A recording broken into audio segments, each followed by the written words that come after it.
Hello, and welcome to the Emissaries of the Gospel podcast, where we fight the darkness wherever it is prevailing. My name is Jeremy Brown, and I'm your host. Don't forget to hit the like and subscribe buttons if you haven't already, and click on the bell icon to receive notifications whenever we post content. It really helps this ministry and this channel. Today, I wanted to do a short video on ceremonies and what they mean. I'm doing this one kind of off the cuff, impromptu, and I'm doing it basically because I've seen a lot of confusion over this. I know I did a video about Alistair Begg a few weeks ago, and I encourage you to watch that if you haven't already. But this is a related subject, and it was prompted because earlier today I saw a lot of back and forth um, in a Facebook group, a Reformed Facebook group for families, marriages, and so forth. And this young woman was asking about if she should go at her husband's request to a baptism in a Roman Catholic church of a baby, and if her son should go with them. So, there were several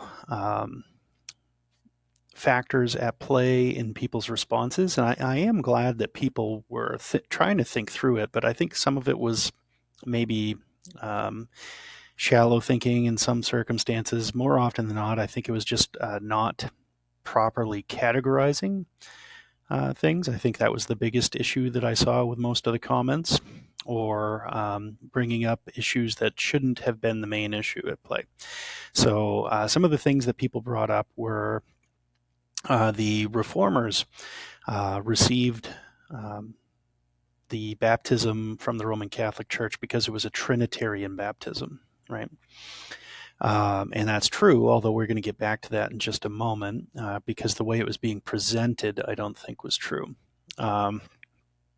People were talking about whether or not, this woman was going to submit to her husband. And submission is a big deal, but there are some limitations to that. And so we're going to cover what that is. And then there was a lot of confusion over what the ceremony is. It's not just like you're just going into a Catholic church building. It's not like you're just going and sitting down at some random event. Ceremonies, sacred rites, rituals, these things all have meaning, and attending them or being a part of them, participating in any way. And by the way, being in the audience, being in attendance, that is participation. So whether you're working the event or witnessing the event, participating verbally or physically in the event, or holding or hosting the event, any of these, officiating the event, any of these things are a participation in that event. And so when you go to a baptism, you are a witness. There's a covenantal reality that is going on for everybody present at the baptism. Just like in a wedding ceremony, are certain covenantal realities that are there, that are being engaged in, whether you realize it or not, whether you like it or not, whether you want to agree with it or not. They are happening just by virtue of you being there. So what are those, and why does it matter? Well, when you go to, let's say, a wedding, right? One of the things that you're doing is you're celebrating the union of two people, right? And so you need to make sure that this is a union to be celebrated. And some people get confused categorically on this. As an example, the Bible prescribes for two people that were fornicating that they should marry, right? Of course, you have to have the agreement of the father to let his daughter marry this man, and her agreement too, obviously. She shouldn't have been fornicating with him if she wouldn't agree to that. But nonetheless, if the father is willing to give his daughter to this man in marriage, right? This man pays the bride price, and he marries her. Or If the father refuses, he still pays the bride price, but he's not given the young woman in marriage. But that would be a union to be celebrated because they have repented of their fornication. But some people confuse that and they try to equivocate that with something that can't be celebrated ever, such as a same-sex, gay, sodomite um, wedding, quote unquote wedding, a marriage, right? That kind of ceremony, or a transgender ceremony, which is where the whole Alistair Begg thing comes in. Because when you're going, you are celebrating it by virtue of you being there. By going, you're giving your approval of the event by virtue of you being there. And it doesn't matter, you could be outside kind of protesting it, preaching the gospel to everyone, if that's what you chose to do. And in that sense, you wouldn't be approving of it. But if you go and you sit down as an attendee, you buy a gift for the person, you're dressed up, you're just a witness and a participant in that regard, you are participating. Period. You are giving your approval. You are not, if you're not opposing it and you're there, you are tacitly giving your approval no matter what.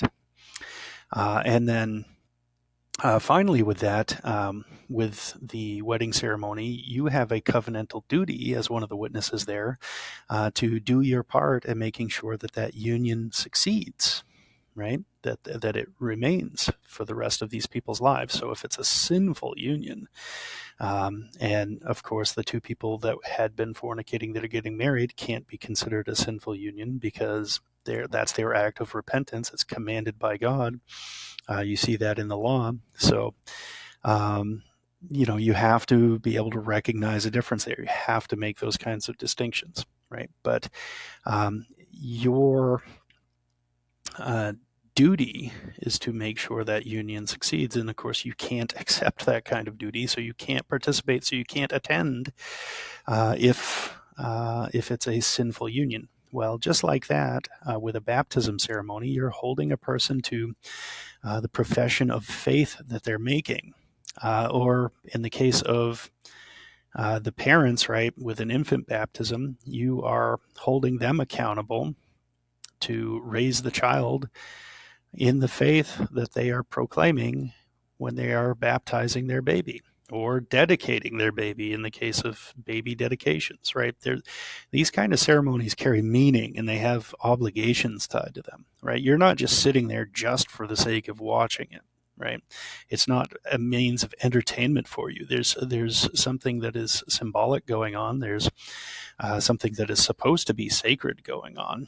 And there's different duties and obligations that you have as a witness, right?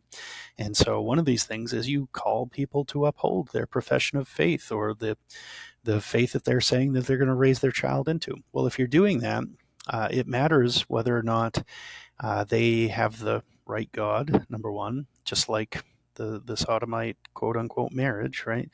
If they have the wrong God, you can't call them to uphold that. So you can't participate in that baptism. You can't go and be a witness to it. You can't celebrate it, right?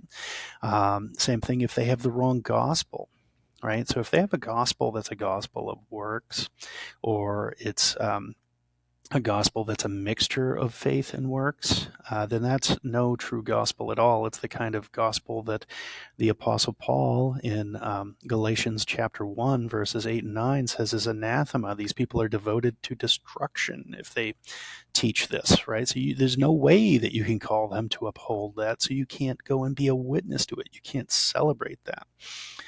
So that's an obvious issue of conscience where you should have nothing to do with it. And so the people who were talking about the reformers, when they were letting people become members of their churches back in the early days of the Reformation, when people were first coming out of Roman Catholicism and everybody had been in it, for generations they had been in it. And this is like the first generation or two or whatever that they're coming out of it. This wasn't 400 or 500 years later. This is right at the time of the Reformation. And so, of course, when they were looking at that, they're looking at people who were committing to the true and pure gospel. They were committing to the scripture alone being the sole infallible rule of faith and life, right? But they had a Trinitarian baptism from their infancy. And so they were accepting that and accepting them into membership, right? That's a big difference than going and them participating in it as a witness. You have to be able to make these kinds of distinctions, right? So they're saying that these people had a true faith, and even if the person who baptized them was an apostate, that didn't matter because they were truly being baptized into the faith. You can't really make those kind of arguments for going and participating today in a baptism into a false religion. You just can't. It's just like if your Jehovah's Witness friend or your Mormon friend asks you to come for some such thing, you can't do that, right? So there are times and places where we just have to draw a line in the sand, right? So that then brings us to if that's the case, then with this young woman, should she have submitted to her husband? Well, obviously not. If he told her, we're going to go start worshiping at the Kingdom Hall and be Jehovah's Witnesses, she would have an obligation to Christ not to participate in that. And just like that, she can't celebrate in or affirm or call people to uphold the faith that is a false faith. It's no faith at all. That's a false religion, right? So she can't do that, and her husband doesn't have the authority to compel her to do that, right? And people should not be trying to push her into doing that. It's a lot more than just walking into a building, you know. It's a lot more than just sitting in a chair or doing it just to seem nice. There's a real meaning to that action. And so I think people should consider that. I think people should factor that in. And then when we think about the types of ceremonies and rituals that we're willing to participate in, they should be ones that express and uphold the true Christian faith that has been handed down, that is seen in the Gospels and was handed down by the apostles, and that we, in God's Protestant Christian churches, so the Reformed tradition, that we are recipients of. And if it doesn't uphold that, right, if it's an actual false gospel, right, or a false god, then we have no business participating whatsoever. And that's the same for any kind of ceremony or ritual that's supposed to be sacred. So I'd encourage you to think about these things. Let me know if you have any questions about that in the comments, if there's another scenario that you want me to tackle or an aspect of this that I neglected that you have questions or thoughts about. If you want to give me pushback, you can do that too. You can do that right in the comments, or you can find me on the Facebook page, Emissaries of the Gospel. That's it until next time. Once again, please make sure to smash that like button and subscribe if you haven't already. Please share this material. This has been another episode of Emissaries of the Gospel podcast. And until next time, God bless.